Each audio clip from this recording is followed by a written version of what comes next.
5000 वर्ष से जीवित इस अवतार से पीएम मोदी का क्या कनेक्शन है? क्या सच में हिमालय की वादियों में पीएम मोदी की मुलाकात एक ऐसे बाबा से हुई जो मृत व्यक्ति तक को जीवित कर सकते हैं? क्या पीएम मोदी दिव्य अवतार हैं? कौन है ये संत और ऐसा उन्होंने क्या कहा कि पीएम मोदी अपनी तपस्या छोड़ सांसारिक जीवन में वापस लौट आए? अगर आप भी जानना चाहते हैं तो वीडियो में लास्ट तक बने रहें। दोस्तों, सनातन की वीडियो यूट्यूब चैनल को आपके सपोर्ट की आवश्यकता है। हमें सब्सक्राइब किए बिना मत जाइएगा और वीडियो को लाइक भी जरूर कर दीजिएगा। एक बार की बात है, छोटे से गांव का एक साधारण सा व्यक्ति था जिसके मन में ज्ञान की प्राप्ति की इच्छा उठी। लंबे समय से उसने एक बाबा जी के बारे में सुना था, तो वो सीधा उन्हीं बाबा जी के पास पहुंचा और कहा, बाबा जी मुझे अपना शिष्य बना लीजिए। लेकिन बाबा जी ने मना कर दिया। अब उस व्यक्ति के अंदर ज्ञान प्राप्ति करने की लालसा इतनी तीव्र थी कि बाबा जी के मना करने पर उसने धमकी दी कि वो पहाड़ से कूद जाएगा। पास ही बाबा जी के कुछ और शिष्य बैठे हुए थे। वो ये सुनकर घबरा गए, लेकिन बाबा जी ने कहा, ठीक है, कूद जाओ। ये सुनते ही व्यक्ति ने पहाड़ से छलांग लगा दी और वहां बैठे हर शिष्य डर से कांपने लगे। बाबा जी ने कहा, जाओ उसके शव को ऊपर लेकर आओ। शिष्य उस व्यक्ति के शव को ऊपर लेकर आए तो शरीर पूरी तरह से क्षत विक्षत हो चुका था। बाबा जी ने उसके शरीर पर एक हाथ फेरा और हर कोई हैरान रह गया, क्योंकि उसका शरीर बाबा जी के हाथ फेरने मात्र से ही सही हो गया और वो व्यक्ति भी जीवित हो उठा।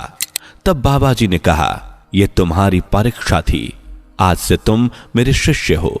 ये बाबा जी कोई और नहीं बल्कि विश्व भर में विख्यात महाअवतार बाबा जी थे, जिन्हें एक कल्प यानी 5000 वर्ष तक जीवित रहने का सौभाग्य प्राप्त हुआ है। आपको विश्वास हो या ना हो, किंतु महाअवतार बाबा जी देश के यशस्वी प्रधानमंत्री नरेंद्र मोदी के भी गुरु रहे हैं। ये उस वक्त की बात है जब देश के यशस्वी प्रधानमंत्री नरेंद्र मोदी सन्यासी बनने की राह पर महज 17 से 18 वर्ष की आयु में हिमालय की वादियों में निकल गए थे।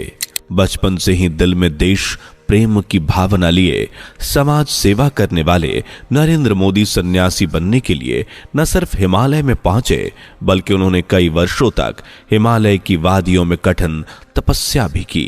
अपनी इस तपस्या के दौरान पीएम मोदी की भेंट महाअवतार बाबा जी से हुई। महाअवतार बाबा का आशीर्वाद और आशीष मिलते ही नरेंद्र मोदी जैसे सन्यासी जीवन में लीन हो गए। वो संसार के छुपे रहस्यों के बारे में और गहराई से जानना चाहते थे। उनके अंदर जो ज्ञान प्राप्त करने की ललक थी, वो अब पहले से कई गुना ज्यादा बढ़ गई थी। महाअवतार बाबा का सानिध्य मिलते ही नरेंद्र मोदी ने हिमालय में ही बसने का फैसला किया, किंतु नरेंद्र मोदी के इस फैसले से महाअवतार बाबा संतुष्ट नहीं थे। इसलिए उन्होंने नरेंद्र मोदी को दर्शन दिए और उनसे कहा कि अब तुम अपनी तपश्चर्या का यही विराम कर दो। तुम्हें सनातन धर्म को विश्व पटल पर मजबूत बनाना है, तुम्हें भारतवर्ष को मजबूत बनाना है। इसलिए संसार में लोगों के बीच रहकर भारतीय सनातन धर्म और समाज को प्रतिष्ठित करना होगा। महाअवतार बाबा का आदेश मिलते ही नरेंद्र मोदी हिमालय की वादियों से वापस लौटे और अचानक से उन्हें राजनीति में ख्याति मिलनी शुरू हो गई।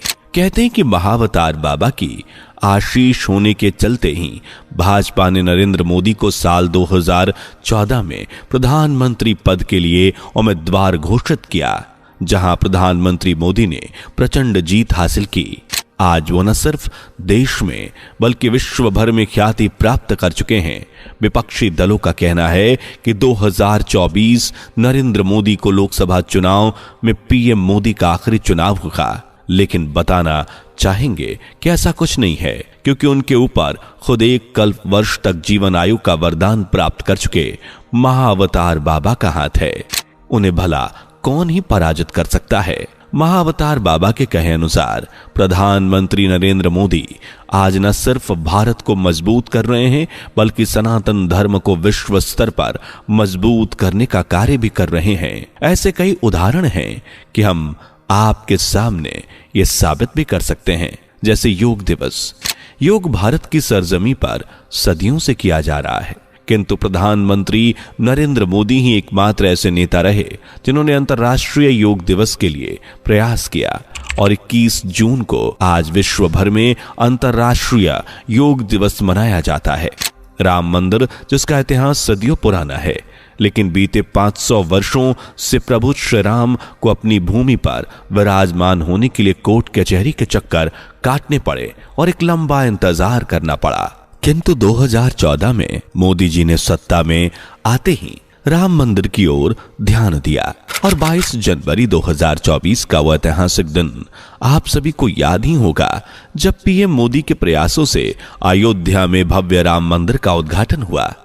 काशी में काशी विश्वनाथ कॉरिडोर, उज्जैन में महाकाल कॉरिडोर और वृंदावन में बांके बिहारी कॉरिडोर भी बनने जा रहा है। इसी तरह विंध्याचल कॉरिडोर का निर्माण भी पीएम मोदी के प्रयासों से ही सफल हो पाया है और ये सब इसलिए भी हो पाया है क्योंकि पीएम मोदी के ऊपर महाअवतार बाबा का आशीर्वाद है। कहते हैं कि महाअवतार बाबा ने पूरी दुनिया के लिए एक योजना बना रखी है, किंतु ये योजना साकार होगी प्रधानमंत्री नरेंद्र मोदी के जरिए। आप सभी को याद ही होगा वो समय जब विदेशी धरती पर हिंदुओं का अपमान किया जाता था, सनातन धर्म का मजाक उड़ाया जाता था, किंतु आज महाअवतार बाबा के आशीर्वाद से पीएम मोदी विश्व भर में इतनी ख्याति प्राप्त कर चुके हैं कि लोग न सिर्फ पीएम मोदी से बल्कि भारत और भारत की संस्कृति, साथ ही सनातन धर्म से भी जुड़ रहे हैं। यूरोपीय देशों में सनातन की एक अलग ही छाप देखने को मिल रही है। जिन मुस्लिम देशों में कभी हिंदू लोगों को बर्दाश्त नहीं किया जाता था, आज उन्हीं देशों में हिंदू मंदिर बन रहे हैं। ऐसा इसलिए भी है क्योंकि संसार में सकारात्मक परिवर्तन लाने के लिए महाअवतार बाबा ने स्वयं पीएम मोदी को चुना है, जिन्हें हराना या जिनका सामना करना शायद अब किसी के बस की बात नहीं। इसलिए 2024 के बाद पीएम मोदी के सत्ता से हट जाने या आखिरी साल होने का स्वप्न देख रहे लोगों को समय रहते ये समझ लेना चाहिए कि पीएम मोदी के साथ स्वयं महाअवतार बाबा जी हैं। महाअवतार बाबा को मित्रों महामुनि, शिव बाबा या महाबाबा के नाम से भी जाना जाता है। महाअवतार बाबा के बारे में सटीक जिक्र हमें परमहंस योगानंद की ऑटोबायोग्राफी ऑफ योगी में देखने को मिलता है। यदि कोई व्यक्ति अध्यात्म के क्षेत्र में आगे बढ़ना चाहता है तो यह किताब उसे हर तरह से मदद करती है। परमहंस योगानंद जी के गुरु युक्तेश्वर गिरी, जबकि युक्तेश्वर जी के गुरु लहरी महाशय थे। जब लहरी महाशय थे, उनके गुरु थे महाअवतार बाबा जी। इस पुस्तक के जरिए हमें पता चलता है कि आदि गुरु शंकराचार्य को योग की क्रिया का ज्ञान देने वाले महान पुरुष कोई और नहीं बल्कि महाअवतार बाबा जी ही थे। इसके बाद उन्होंने ही संत कबीर दास को क्रिया योग में दीक्षित किया। माना तो जाता है कि आज भी महाअवतार बाबा हिमालय की गुफाओं में तपस्या लीन हैं और अपने शिष्यों को समय समय पर दर्शन देते हैं।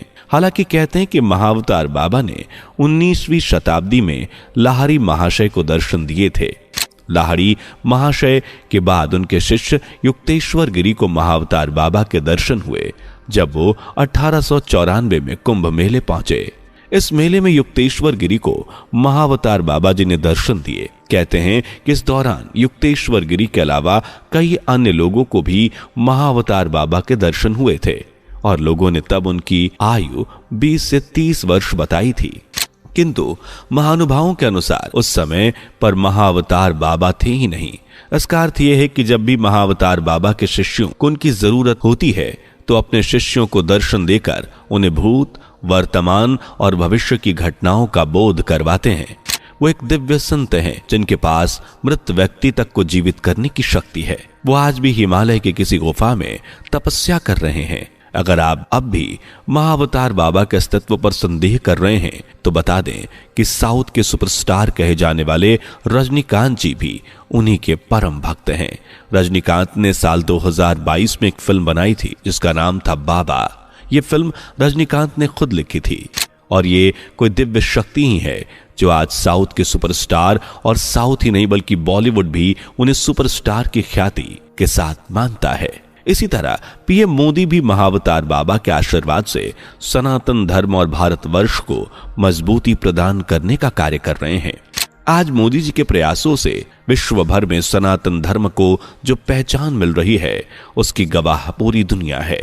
यही कारण है कि पीएम मोदी को दिव्य अवतार माना जाता है। हालांकि इस बारे में आपकी राय क्या है हमें कमेंट करके जरूर बताइएगा।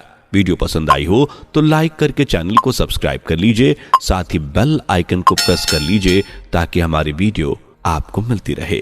दोस्तों, आपकी स्क्रीन पर 2 और वीडियोस दिख रही हैं, जिसे देखने के लिए स्क्रीन पर क्लिक करें। दोनों देखिएगा, बहुत अच्छी वीडियो बनी है।